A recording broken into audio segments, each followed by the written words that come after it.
Maaga nga ako naka-sold out ngayon.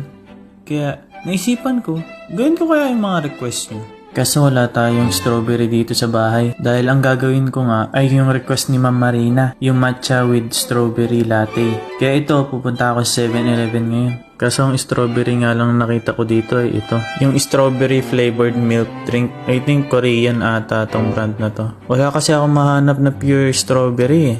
Kaya ito na lang gagamitin ko. Ito na nga at sinet up ko na yung mga gagamitin natin. Una-una syempre yung strawberry flavored milk. Fresh milk. Condensed para sa sweetener. Hot water. Frother.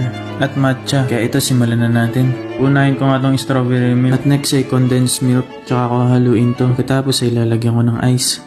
Pati na rin ng milk. Konti nga lang dahil may milk na yung strawberry. Gagawin ko na nga tong matcha. Lalagyan ko nga to ng hot water. At haluin. At ito na nga yung last part. Dahan-dahan ko lang nilagay yung